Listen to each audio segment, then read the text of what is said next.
So I wanted to talk about this movie, man, that just came out this past weekend. And I wanted to actually give a review and a talk for Spider-Man Across the Spideyverse. I wanted to actually give a review on it because let me tell you. Okay. Before I actually get into it, I want to talk about it because I want to, give a synopsis of it, and then I want to actually kind of give my final grade at the end of the breakdown of the movie, in my opinion. So, I have 5 categories of which I'm grading this movie, and talk about here at the end. But my 5 categories, in my opinion, to make a great movie, is storytelling, action scenes, pace, graphics, and rewatchability. So, let me dive into it. And yes, there will be spoilers in what I'm about to say. So if you have not seen this movie and you don't want to hear spoilers, this is your opportunity to turn away now and come back after you watch the movie. All right, now that that's done and out the way, ladies and gentlemen, tell y'all something. Let's talk about the storytelling first. In movies, it is hard enough to tell one story, right? In a movie, it's hard. In this movie, they literally were able to excellently tell 2 different stories in the same movie. The story between Miles Morales, which is obviously the main Spider-Man of the movie, right? And Gwen Stacy, who is Spider-Gwen in the comics and in, just the Marvel universe, period. They were able to basically tell both of their stories, and it flowed so seamlessly. They actually were able to tell some other off-character stories like Peter B. Parker and all that, and him, getting the kid and everything. They were literally able to do it all in this movie, and it flowed like you wouldn't even notice that's what they're doing. It's it's some of the best storytelling and writing that I have seen in any movie. Period. And I don't care what you're talking about. You could talk about The Wolf of Wall Street. You could talk about Training Day. Any other great movie? The storytelling is brilliant. Brilliant the way they did it.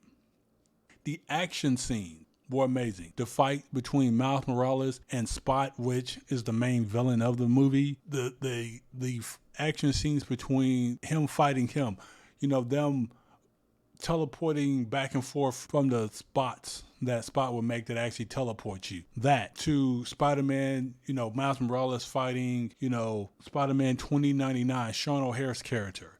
To Miles Morales actually, having to outwit and escape all of the spider people when he was actually trapped because he found out that his dad was potentially going to die, that it was a necessary, I forgot the name, but it's a necessary event that actually had to happen. And him finding out and him actually having to escape them. Excellently done. The action scenes are phenomenal. Some of the best, whether it be animated or live action. Some of the best you'll see.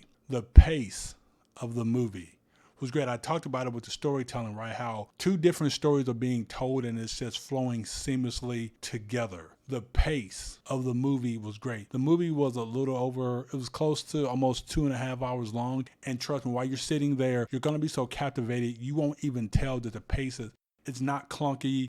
It's not weighed down. It's not to where you're having to figure out what's happening or why things are happening or anything like that.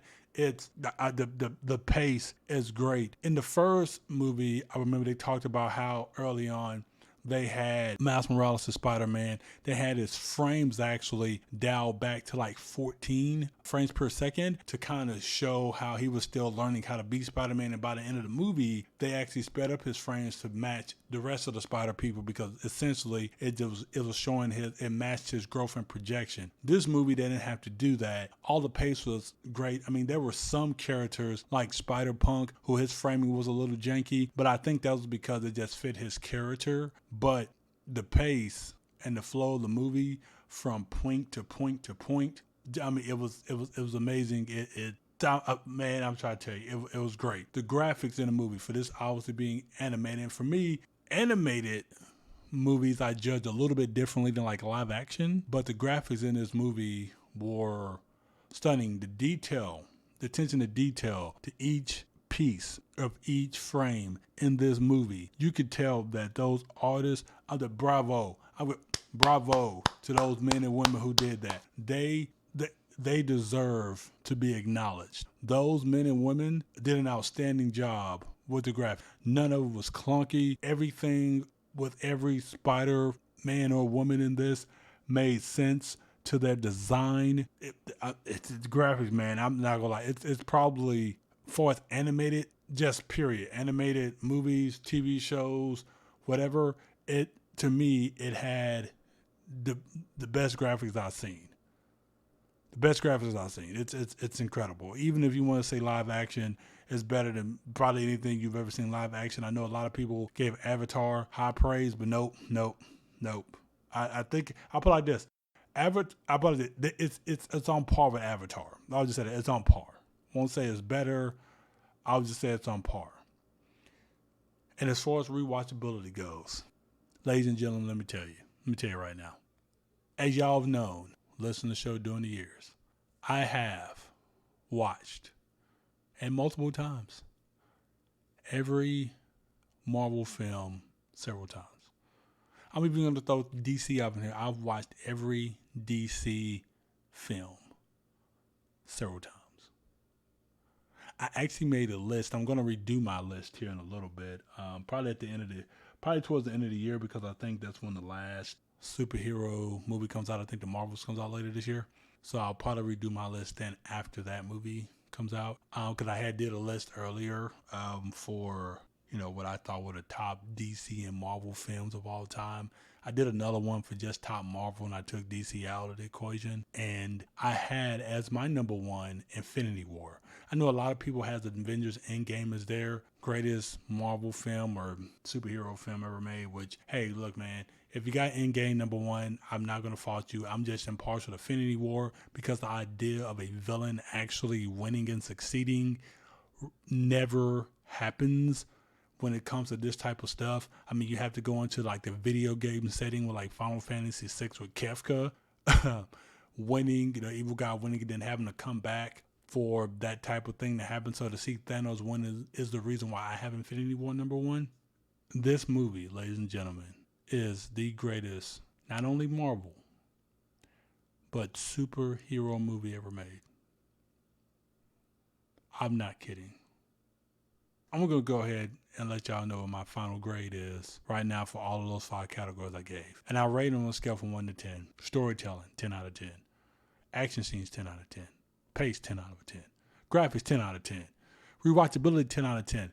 This ain't recency bias. Trust me. The movie is, in my opinion, the greatest superhero movie ever made. I honestly, I would defy anybody to actually say that this wasn't a good movie. I've scoured the internet. I haven't found those people. I found a couple of trolls. I found a couple who was like, the first one is better than this one. And the first one was good. I think anybody saw my list back in the day when I did it, I had it as the 3rd greatest superhero movie ever made. The first, Spiderman Into the Spider-Verse film. But this one, better than that one, and literally the greatest superhero movie of all time. It's that good. If you wasn't planning on seeing this and you are now listening to this review, you need to go see it. If you can see it, go see it. Matinees are cheaper because it's earlier. Cheaper costing. Going to go see it in the evening times just to give somebody that heads up if you don't know. But I encourage everybody. I don't care if you don't got no kids. You ain't got to have no kids. Don't matter. If you got kids, bring them. But you ain't got kids, still go see it. It's a great movie. It's so great that when the movie ended, everybody was like, "What? It's over? What?" I'm trying to tell you, it's oh my goodness, oh my goodness. This is part 1. Part 2 of this movie is actually supposed to come out next year. I think it's slated for. I would be shocked if it did. I'm going to say 2025, but it's slated to come out next year, and if it does, great. If the second part of that, if the next part that comes out, which I'm sure it's going to be just as good as this one, This actually, when you could look at the first movie, this one, and the last movie, I think could be the greatest trilogy of any superhero movie ever. I can honestly say any movie ever. Better than Twilight, which I didn't like anyway, but better than Twilight, which actually had, I think, four or five. I think five. Better than the Hunger Games. Better than any Iron Man, any Batman. Superman really never had a trilogy, but whatever.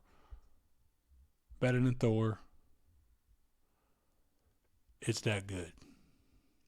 Ladies and gentlemen, that's my review for this new Spider-Man movie. And when you go see it, I guarantee you, it's not going to disappoint.